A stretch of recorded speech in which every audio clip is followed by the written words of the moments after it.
saya sendiri karena saya juga ngajar Mbak Vanessa dan juga sering berkecimpung di masyarakat ya. Jadi saya selalu bertanya, selalu memancing pengetahuan ya, critical thinking teman-teman muda terutama. Kalau yang sepuh biasanya agak sulit, tapi setidaknya diajak untuk berdiskusi dengan mempertanyakan siapa betul agama identik dengan diskriminasi gitu. Nah, maka yang sekali lagi yang saya lakukan adalah membangun kesadaran kritis dengan mempertanyakan ulang apa sebenarnya yang bisa dilakukan oleh agama. Peran apa yang bisa diambil oleh agama? Kalau memang agama tidak identik dengan kekerasan, kita harus mulai menilai gitu, merefleksikan diri, kemudian menganalisis mengapa kok banyak kekerasan yang mengatasnamakan agama gitu, yang salah di mana.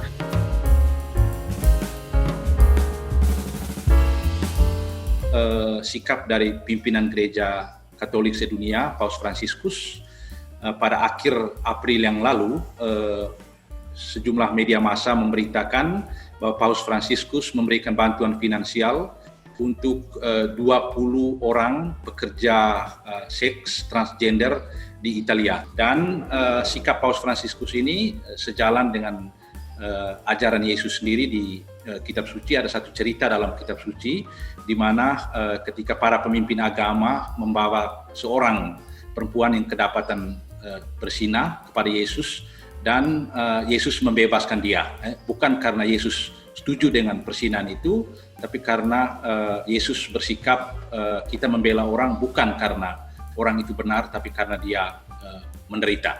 Yang sudah kami lakukan beberapa waktu lalu ketika sekolah tinggi kami merayakan 50 tahun berdirinya, kami mengundang teman-teman LGBT dari Maumere untuk membawakan acara kesenian.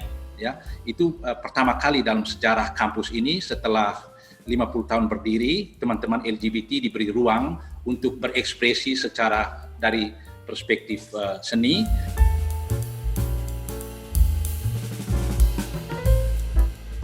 Saya pikir dalam kurang-kurang di dalam agama Kristen, dalam gereja Katolik, sekarang sudah ditemukan sejumlah metode menginterpretasi kitab suci secara baru agar lebih ramah terhadap kelompok perempuan, kelompok waria, kelompok LGBT atau kelompok-kelompok minoritas yang lain. Jadi intinya sebuah teks dalam kitab suci itu maknanya tidak tunggal, ya. Dia bisa diinterpretasi dari berbagai aspek, dan usaha-usaha seperti itu yang sedang dijalankan di lembaga kami, di samping membangun dialog atau kontak yang lebih konkret dengan teman-teman waria. Sebenarnya agama itu memang hampir selalu punya seperti dua wajah ya. Satu wajah yang menakutkan gitu, mengancam karena neraka, tapi juga ada wajah surga loh gitu, yang sebenarnya itu wajah yang sangat dirindukan gitu kan. Jadi ada wajah setan, ada wajah malaikat gitu kan. Nah, sebenarnya yang bisa dilakukan adalah bagaimana kita bisa lebih mengedepankan wajah indah dari agama ini, bukan wajah yang menakutkan, bukan menjadi ancaman, tapi justru menjadi penenang gitu.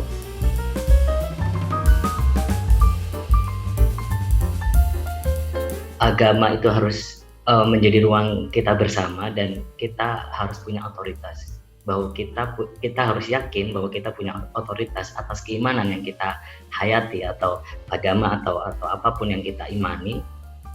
Jangan teman-teman queer yang mengaku queer of faith ini hanya berhenti pada agama memberi ruang kepada queer, tetapi juga kita harus melampaui itu, bahwa agama yang kita imani sebagai queer ini juga ramah untuk semua orang. Kita juga harus berani bicara bahwa misalnya sebagai muslim, saya meyakini bahwa agama itu atau Tuhan itu memberikan rahmatnya tidak hanya saya sebagai muslim, tapi bagi semua orang, entah itu agamanya apapun atau bahkan yang tidak beragama sekalipun.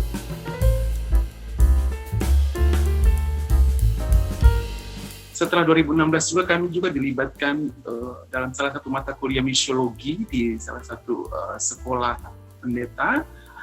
Kami juga ada penerimaan dari tokoh agama, bukan cuma dari Muslim dan Kristen, tapi juga dari tokoh agama Buddha, yaitu Romo Aan juga.